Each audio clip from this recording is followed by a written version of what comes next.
Basit wedding mall, Basith arcade, Poongottukulam, Tirur. പൊന്നാനിയിൽ ബൈക്കിലെത്തിയ വയോധികയുടെ മാല പൊട്ടിച്ച പ്രതി പിടിയിൽ.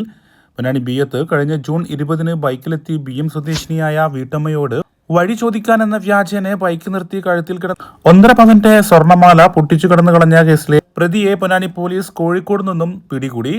കോഴിക്കോട് താമരശ്ശേരി പുതുപ്പാടി പുത്തൻവീടൻ നാസറിന്റെ മകൻ 28 വയസ്സുള്ള റംബൂട്ടാൻ അനസ് എന്ന അനസിനെയാണ് 1 മാസത്തോളം നീണ്ട അന്വേഷണത്തിനൊടുവിൽ പോലീസ് കോഴിക്കോട് നിന്നും പിടികൂടിയത്.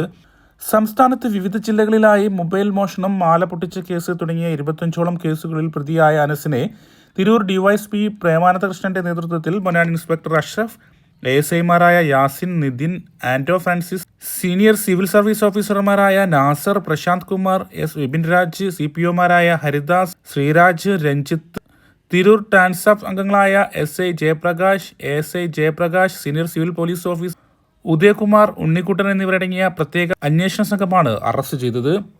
പൊട്ടിച്ച സ്വർണം കാസർഗോഡ് വിൽപ്പന നടത്തിയതായും പ്രതി ചോദ്യം ചെയ്യലിൽ പോലീസിനെ അറിയിച്ചു.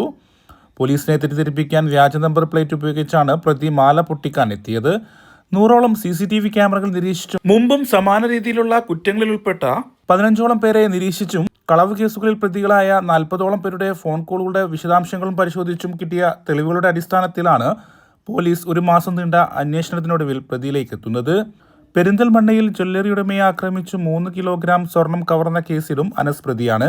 സംഭവത്തിനു ശേഷം തിരുവനന്തപുരം, എറണാകുളം, വയനാട് ജില്ലകളിലായി വിവിധ സ്ഥലങ്ങളിൽ ഒളിവിൽ കഴിഞ്ഞിരുന്ന പ്രതിയെ ദിവസങ്ങളോളം നിരീക്ഷിച്ച് കോഴിക്കോട് റെയിൽവേ സ്റ്റേഷൻ പരിസരത്ത് വെച്ചാണ് പൊന്നാനി പോലീസ് പിടികൂടിയത്. ബൈക്കിലെത്തി മാല പൊട്ടിച്ച ശേഷം ബൈക്ക് റെയിൽവേ പാർക്കിങ്ങുകളിലും നിർത്തിയിട്ട് ട്രെയിൻ മാർഗം യാത്ര ചെയ്ത് പിന്നീട് ബൈക്ക് എടുത്തു കൊണ്ടുപോകുന്നതാണ് ഇയാളുടെ രീതി.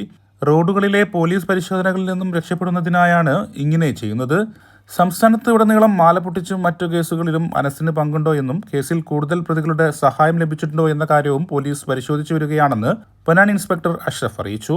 പൊന്നാനി കോടതിയിൽ ഹാജരാക്കിയ പ്രതിയെ റിമാൻഡ് ചെയ്തു.